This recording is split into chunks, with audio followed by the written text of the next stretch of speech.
Welcome to Questions of Life. I'm Cath. As always, I'm here with Donald. Hello. We're joined by the lovely Shrade. We are in the Baptist Church, but we're not coming to you live again this evening. This is the second week that we're not live, but next week we will be back live. You'll have the opportunity to text or to email in and to ask us any questions as we go along. But tonight you'll have to sit back, relax, and enjoy our conversation. And we're talking about telling other people about our faith. Now, Donald, we have a little bit of a reputation in the staff team of, at any opportunity, probably you, me, Paul, and Michael, Sam as well, of talking about sport. Right. And I was worrying about what this was. Yes. And just before we started filming, we were engrossed in a conversation about football, because your love is Cambridge United, I love Watford. And any opportunity that we have, we're there, we want to talk about it. Have you heard this? Do you know that? And I think everybody has a little thing that they love to tell other people about. I mean, this week someone's told me that they're going to become a granny for the first time. They've sent me the scan picture. They're so excited. They just don't stop talking about it, which is lovely and fantastic. And so we all have these little things that we're like, yeah, I want to tell everyone about it. But we don't always feel like that when it comes to telling other people that we're a Christian or that we go to church. There seems to be a little bit of reluctance and embarrassment and a little bit of, I don't know, a stigma about doing that. So let's begin to explore this and talk about it. Why do we have to tell other people about Jesus? Why can't we, when we become a Christian, think, that's great, my life's been changed, it's been transformed, Jesus has done an amazing thing, I know God in this lifetime, I'm going to heaven, that's fantastic. Woo. Why do we have to do any more than that? Why can't we just enjoy it? I think that if we love people, we want to see them in heaven with us. And I think that if we were to meet people just at the final moment on the way to the day of judgment, and they were to say, you coming with me to destruction? And you say, no, I'm off to heaven. And they say, why didn't you tell me? I think that would be an awful experience. I think secondly, and it's similar, it's to do with looking back on our life when we get to heaven. I think that when I look back on life, I want to feel that I used this time on earth for the most powerful and the most effective. And the Bible talks about storing up treasure in heaven and investing in this life in heavenly treasure. The only thing that we take with us into heaven is other people. Mm-hmm. If I look back on my life and think, you know what, I had the most fantastic car, mobile phone and house. And I get to heaven and God says, well, big deal, but let me show you what we've got here. It's 10 times better and you don't have to work for it. I think I want to work for something that lasts. And I want to feel when I die that I made a difference to people. And I've had the privilege, and we talked about this recently, we've had the privilege of being in the water with people being baptized, or we've had the privilege of watching people we know get baptized. And when you see the transformation in someone's life that Jesus can make, when you see someone who felt hopeless find hope, when you see someone who felt useless and they feel valued, that is such a precious, it's an addictive feeling. It's a precious thing to see. And you think, I want to see more of that. Yeah. So for me, seeing someone come to faith is the most precious experience. I remember the first time I was very close to that. I was about 18 and I was with a lad that I was trying to help find Jesus. And he suddenly said, what do I do to become a Christian? And I said, well, I think we say a prayer. And he said, I've never prayed. And I said, I think I'll say a prayer and you say it after me. And I said something like, Jesus, I'm sorry for the things I've done wrong in my life. Will you come into my life? And he said that after me. He repeated after me. And there was this sort of silence, and I said, what do you think? And he said, I've got this electricity going through my body and I'm hot. What does that mean? And I'd never heard of that before. I've heard of that a lot since. I'd never heard that before. So I said, I think that's God. And then I said, I think I feel the same. And it was just a very precious moment. Now, I hadn't done anything in this guy's life other than take him to hear a speaker who was speaking about Jesus. All I'd done was invite him. Yeah. And after we'd heard this speaker, and I didn't know whether he thought he was weird, I didn't know whether he liked him. After the speaker had finished and we were sitting there, I just said, what do you think? And he said, I think I want to become a Christian.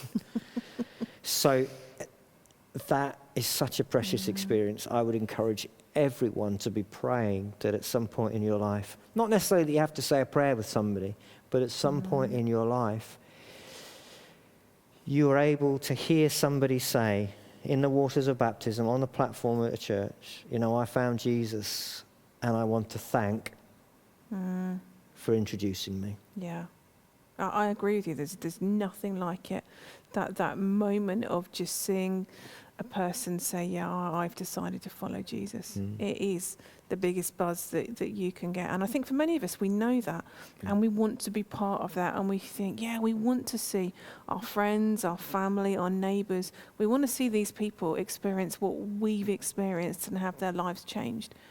But I think there's often fears and things that get in the way. What do you think are some of the things that perhaps stop us sharing our faith? I think there are lots of fears, and some of the fears are, in a way, legitimate. So sometimes we're frightened of upsetting people. There are some people who are very hurt by faith, hurt by religion, and are very anti, and we don't want to break that relationship. We don't want people to be angry with us. So sometimes there's a bit of that. Sometimes we feel ashamed or embarrassed of the church nationally or the reputation. We want people to respect and like us, and we think that if we start to talk about our faith, they're going to think we're weird, they're going to think we're crazy in some way. And sometimes there's a good element to that, in that we want those people to find Jesus, and we don't want them to run away from us. So there's a kind of tricky balancing act of trying to say, having the courage to say something with the wisdom that we don't push people far away. And probably many of us have seen people who the world will call Bible bashers, the people who just are insensitive, just are not reading at the moment and bang in hard, and we don't want to be tarred with that brush. So there's an element of that. I think sometimes there's an element of we don't want people to call us a hypocrite. We don't want people to say, well, you're a Christian, why are you doing that? Sometimes there's an element we don't want people to ask us a question that we don't know the answer to. We're a bit frightened of that.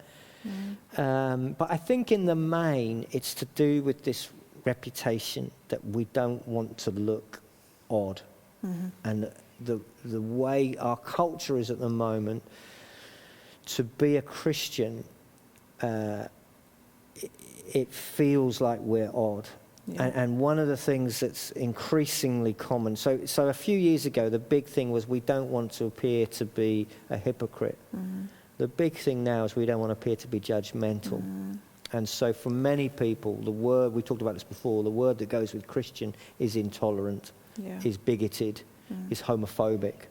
And we don't want to appear to be those things, so we kind of hold back because we don't want people to judge us as those things. So it's a tricky thing.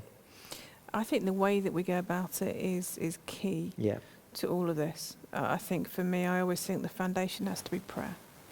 And sometimes, you know, we talked about this on one of our live streams, that actually we are sometimes the answer to the prayers that we pray. But I'm always praying that God will be preparing the hearts and the minds of those people that we want to see come to faith. And we did something, didn't we? In our live streams, we got a little bit of string or a bit of leather. Yeah. We've still got them. And we tied them around our wrists and we put 5 knots in there. And those 5 knots are to remind us to pray for 5 people that we know who don't yet know Jesus, who we want to know, because we recognize there is such power in prayer.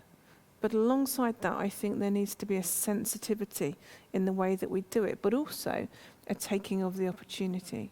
So I think some people are perhaps so fearful of what others will think, they won't even say when somebody asks them, this is in the old days before COVID, what did you do this weekend? They'll gloss over anything to do with going to church or anything Christian for fear of what people think. Or they'll say it in such a way that is a little bit clunky and awkward. I don't know. Lots of people then shy away from that and then don't go there. And I know of people that just dive in straight at the deep end. And because they've not done the small talk, I'm a Christian, do you know you're going to hell? And put people off. And I suppose there's a real balancing act to all of this. And one of the things we talk about is recognizing that for those people that we want to share our faith with, 99 times out of 100, it's not an instant bang, one moment, and they become a Christian. So like your mate taking him along to listen to a speaker, it's very rare for that to be the way that people come to faith today. Probably 20, 30, 40 years ago, you had Billy Graham, you had the Crusades, Birmingham, other places. You know, Billy Graham, an incredibly gifted and anointed speaker. Sometimes you listen to him and you think he is all over the place. He's using lots of different illustrations, and yet there's something about what he said that people would listen to and would grasp hold of and had enough understanding of Christianity, because our country was far more Christian than that it is today, that they understood who God was. They understood a little bit of the Bible. They understood a little bit of the concept of sin, of doing things wrong. Today in our society, we don't have that framework. We don't have that backstory, if you like. So if you begin to talk to someone about their sin, I'm not a sinner. I'm just living my life. I'm free to do what I want as long as I'm not hurting anybody else. So in a society that's changed, how do we go about beginning to share our faith with those people around us? Well, I think the key thing, I mean, say if you go back to that story, that was a guy that I talked to about what I believed for about a year. It wasn't straight in. Yeah. So I think the key thing is honesty. The key thing is honesty. And our last Questions of Life was about questions and how questions is a big part of the Bible. I think the key thing is to be, firstly, to live a life of integrity. That our words are far less important than our actions. So we live compassionately, we live generously, we live graciously, we live mercifully, we live honestly. We live a life that is of Christ. That's the first fundamental thing. And I think all of us can have a go at that. And the second thing is we're honest. And we answer questions if we're asked them. The problem is if we deny the question, but we must answer questions honestly. So we go back to my passion for Cambridge United. I don't go bowl up to people and say, hey, I love Cambridge United. I never raise the subject. If somebody asks me, what do you enjoy doing over the weekend? I will say, Saturday I watch football, Sunday I go to church. And I'll say, what team do you support? And then I'm off. I'm answering the question. I live a life that creates questions. So I think rarely do we go into a conversation and we try to engineer it, manipulate it round to faith. I think that's unhelpful. But I think if we live a life of Christ, we will provoke questions. The obvious question is, what do you do for the weekend? Then sometimes, what do you believe? Hopefully, why do you do that? I have a cop-out. My easy question is, people ask me what I do. And that's very easy to answer. Do you find that goes one of two ways? Either people are really interested or they're like, okay, fine. And if they go, if you can tell immediately, if they don't want to discuss it, I never go further. Because I'm just going to push them even further away. And there are people who it's sat there for years. And then just occasionally it might come back at the right time, at the right moment. And that's where your praying comes in. So you're praying, you're living the life, you answer questions. And I think the next thing is, when the questions are coming, will all of us, every one of us, will get to a point where we say, I don't know the answer to that. Yeah. There's, I get to that point. People ask me questions, I don't know the answer to that. So the helpful thing is to know that A, that's going to come, and B, it's, why don't you come to church and see what it's like? Yeah. Yeah. And I think this is a real biggie, that I think we perceive, and the world perceives, that you can only go to church if you're a Christian. And that's not true. And I think that we perceive that it will seem weird and alien to people to come to church. Yeah. My strong conviction is that the vast majority of the world expect church, firstly, to be boring. Yeah. And I hope ours isn't. Secondly, they expect to sing, although we can't at the moment, but when we can, they expect us to sing. So they're not going to be freaked by that. Yeah. They expect to sing. They expect singing at a football match. They expect singing at a rock concert. They expect singing the last night of the proms. They expect singing at church. So they're not going to be freaked by that. They're not going to join in, but that doesn't matter. They expect people to pray. They expect to close their eyes when they pray. That's fine. That's what's going to happen. Yeah. So nothing is going to happen that they're not going to expect, other than it's going to be more interesting and more relevant and more practical and more lively than they thought. So nothing can go wrong. Because the bar is so low. It reminds me of when I used to go and do school assemblies. I still do some assemblies, but I used to do secondary school. And I found that I could never lose at doing a secondary school assembly, because most of the school assemblies that people had at secondary school were so dire from teachers and other people that I only had to be 1% interesting and they would go, that's the best assembly we've had all term. And I just feel the bar is so low for what people expect that they'll be pleasantly surprised. And I also think that far more people are up for a new experience or having a go at something. If I was to say to many people, do you fancy coming to Cambridge United with me? I think a lot of people would say, I'll do it once. Yeah. Now, actually, I don't want them to, because I like having my private space. but a lot of us, it's part of our culture, is, I like a new experience. I'd like to go and see what that's like. I think a lot of people would like to have on their bucket list, I went to church, found out what it was like. Yeah. They don't expect to want to come back. Yeah. But here's our secret weapon. It might be good enough for them to come back. Yeah. So pray, live the life, answer the questions, invite. I think I've probably made all the mistakes you can make when it comes to sharing your faith. I think at times, I remember when I first became a Christian, I think I've shared this story before. When I first became a Christian, I was just so bowled over by the difference that it made. I was away and I came back home, and the first thing I did was phone my best mate. I said, do you want to come out for a drink?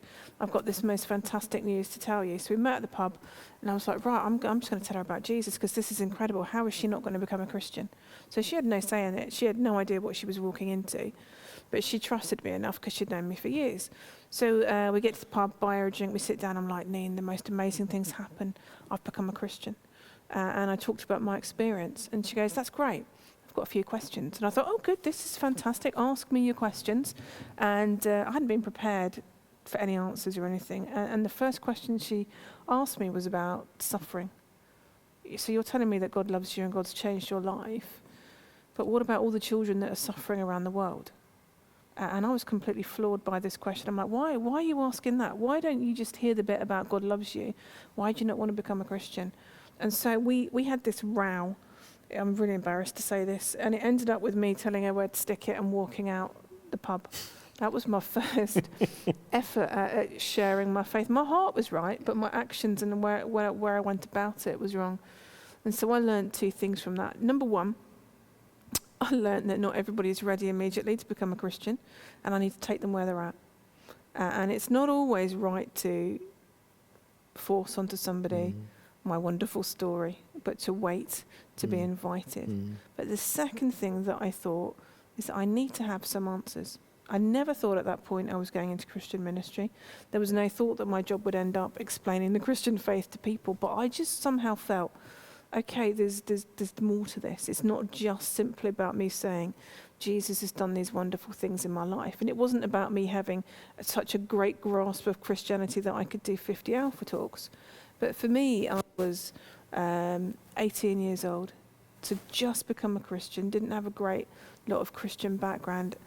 I decided I'm going to do a little bit of research because I never want to be in a situation again where I'm having a conversation with someone that I can't answer some of their questions and not get in a mood and not get frustrated. I thought I need to just think about what are the questions that people are asking and what would I say, even if it is actually come along to an Alpha course or come along to church. I needed to work through in my head, what am I going to do in that situation? I suppose my encouragement to people would be, invite them to church, that's fantastic. But some of the best things happen in a conversation on the way to church, at the pub after church, over a meal, whatever it might be, at work, at lunchtime.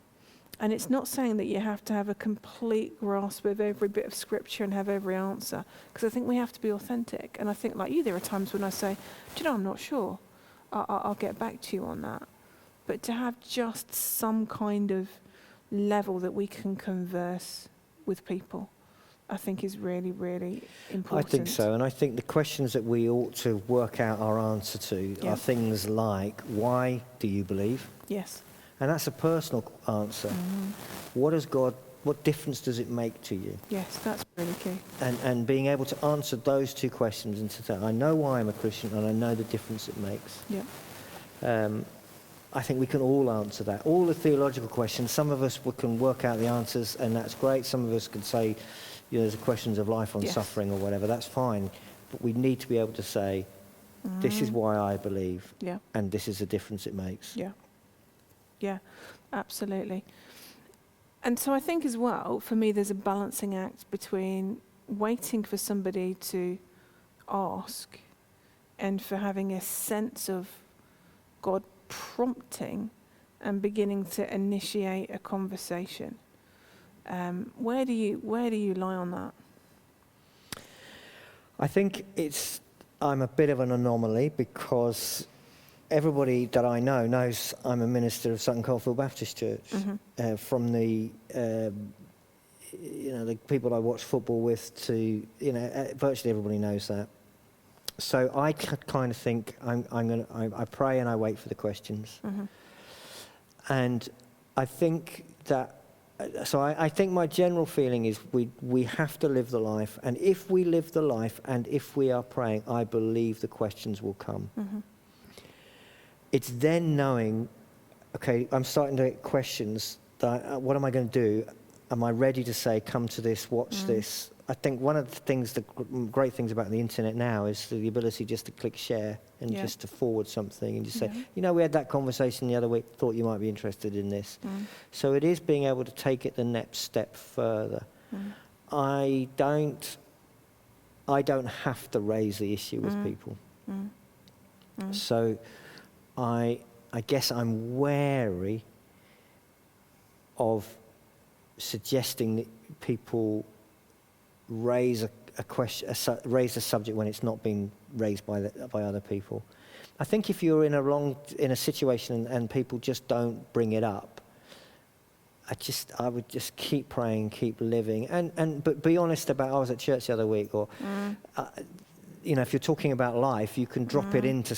I was praying about this the other day. Not in a way that's superior to people. But it's just authentic. It's just real. This is my life. I was talking with folks from church the other day, and we were discussing that program. Just let it be natural and real. I wouldn't personally start a spiritual conversation without the other person inviting it, because I tend to think everybody knows I'm a Christian. Maybe it's easier for me. But I think we all ought to be in that place where everybody knows you're a Christian. Everybody knows, you go to church, because it's part of our conversation. It's natural. So that's the kind of approach I think I would take on it. And knowing once they start in a question, I can go a bit further. I'm not just going to be completely responding. I'm going to begin to come back. They've asked me a question about what I believe. It's therefore, why don't I ask them what they believe? What do you believe about this? And begin to get them to express and just to move the conversation forward. So it's about responding to them, but making sure that we go forward with them. Does that make sense? It does, and I think it's taking all the opportunities. So like you say, it is saying, at church on Sunday, we talked about this, or would you like me to pray for you? Yeah, that's a really important one. I know that there's one of my friends, actually, in her previous school, she worked in a school, she was known as the person that you go to if you need prayer, because she would often say to people, and they knew she was a Christian, would you like me to pray about that? There was not an assumption I'm going to. It was like, would you like me to pray? Yeah. So rather than then having to say that, people came to her because they knew, we've got this issue. Yeah. She believes I'm going to go. And that then enabled her to have conversations, to invite them to some of the events that we've done here, some of the services, Alpha, things like that. Yeah. It was just an easy starting point. Yeah. I think offering to pray for people is a really big one. And then even a next step further, would you like our church to pray about that? Yeah. And then you email us in, we put a first name in the email, and people will pray. And then it's saying, we've been praying about that. How's it gone? It's really interesting. I'm going to talk about social media again. There ought to be an alarm that goes off when I talk about social media. But this is good. I follow someone on Twitter. Actually, it was the lady who was attacked in our church premises. She's doing such great things. And so I follow her because I'm really interested in to see what she's doing. And she follows somebody else whose daughter is not very well. And so she'd liked a post. And so you can sometimes see things that other people have liked because you don't really understand social media. And I was really taken in by what was going on with this person. And I don't know her from Adam, don't know the daughter, they don't live around here. But I just sent them a message and I said, just send your message. I'm a Christian. I believe that God hears our prayers. I'd love to be praying for you and your daughter, and I'd love our church to be praying for you and your daughter. Would that be something that you would be okay for me to share with our church? And she's like, that would be absolutely fantastic. Thank you so much. So that's been in our church weekly email for about the past month. We've been praying for this lady's daughter and her. Now, I don't know where that's going to go, other than actually she's just had some contact from a Christian that's taken compassion upon her and has just said, can we pray for you? My prayer is that will grow, that I'll be able to have more contacts, or there'll be other people around her that are Christians that'll be able to speak into her life. But for me, that was just, let's be praying, and let's say that we're praying as well, rather than just doing everything in secret. Let's just say, I'm praying for you. I remember at Bible college, we've both been to different Bible colleges, both have different reputations.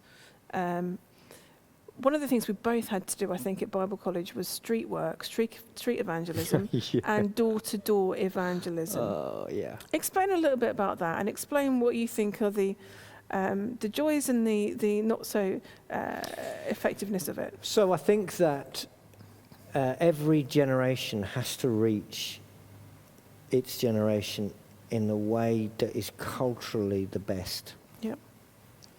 And right now, social media, internet, is the best cultural way for us to reach people. What we're doing online, this is the best way to reach people in the UK. In the 1950s... We weren't at college then. We weren't at college then. But one of the best ways was to stand on a street corner and to preach to people, and it was effective. One of the best ways was to knock on people's doors and say, have you heard about Jesus? The culture has changed. The vast majority of us do not want a stranger knocking on our door. We will expect them to be selling us something, ripping us off, or be Jehovah's Witnesses. And so culturally, it is worse than ineffective. It's quite damaging. But when I was a young Christian, the church hadn't quite grasped that. We were a little bit behind the curve. Yeah. So we had to go and knock on doors. Yeah. And I hated it. I hated it because you just felt the fear and hostility. The open air street work is a little bit different because if it can be done really, really well, I think there is a place for street drama, for street music. I think there is a place for it. And even for offering to pray for people, I think there is a place for it if it is done really well. I had to do it, and I can't do it really well. I'd like to see you do street dance. Do some street dance. If it's done badly, it's again damaging, and the most where we are in our culture today is that most of us, we have two reference points. One is, for some reason, the internet. For some reason, we believe things on the internet. I don't quite know where that is, and I think that'll probably change. But right now, people do believe things on the internet. But the more common belief is that we trust someone. And so our evangelism, which goes back to the lifestyle, evangelism has to be out of being trustworthy. It comes out of relationship. The problem about the door-to-door was there was no relationship. There was no framework to trust this person, and our culture does not trust a stranger on the doorstep. Equally, one of the difficulties of street work is that they don't know who we are. And most of our culture do not trust people we don't know who they are. So we've got to work, we've got to find different ways of communicating. There is a window right now with the internet where people, if it's attractive and in the right format, people will look at it even if they don't know who the person is. So if you like, the internet is this generation's street work or door-to-door. I suspect that within a generation or two, we'll be saying you just can't use Facebook or Twitter for evangelism because it will be so discredited that it will be, I think that's probably what will happen. But right now, we'll use where it is. Perfect. We're drawing to the end of this particular episode. Just want to encourage people that not everybody feels super confident in doing this. Just a couple of quotes. One is from Billy Graham. So he's just, as we know, the great American evangelist. He saw thousands of people become Christians. He said this: "Every time I stand before a crowd, I feel so unworthy to preach the gospel." And then Paul, the author of many of the books of the Bible, again a great man of faith, he says this: "I have come to you with fear and trembling. My message and my preaching were not with wise and powerful words." And there's this sense that when Jesus gave us this commission, we see it in Matthew 28, we see it in Acts chapter 1, this sense that we are to not keep to ourselves what it is that we've discovered, but we are to go, we are to share, we are to tell. He says we do it not in our own strength, but we partner with him, and he gives us his spirit so that we go in his power, that we become his co-workers, his ambassadors. We are working with him as a team. And so there's the encouragement for us, isn't it? That actually if we put our trust in, we say, Holy Spirit, fill me, use me, empower me, equip me, then we're going to be far more effective than if we try and do it in our own strength. And we will have moments where we're a little bit, oh, my life, this is a bit risky, I'm stepping out. But actually it's worth stepping out, isn't it? Yeah, absolutely. Brilliant. Final things? Anything finally to say? Pray, live it, be honest, answer questions, offer to pray, invite. Perfect. Thank you so much for joining with us again. We have our live streams on a Sunday, 8:30, 10:30, 6:30. It may be that you want to tune in. Maybe that you want to invite somebody that you know to tune in and to watch them. Or actually, our church is open to about 50 people coming along to be here and be part of each live stream, so you might want to think about coming or inviting a friend along. It's not church as we normally know it. We obviously have to do social distancing and masks. We're not singing and things like that. But again, it's an opportunity just to come amongst us, to build a relationship, to come into our church building. Many people say when they come into our building, it's not what I expected. I think it is just a little bit different. And there's a sense of God's presence here. And people just feel at home and peaceful, and that this is just a safe and a different place. So maybe that's something to be praying about. Maybe you want to come or invite your friends along.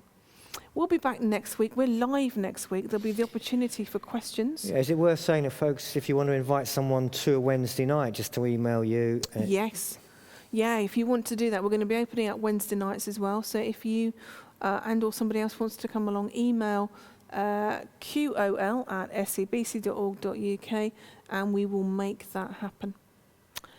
Thank you for watching, and we will see you soon. Take care. Cheerio. Bye. Bye.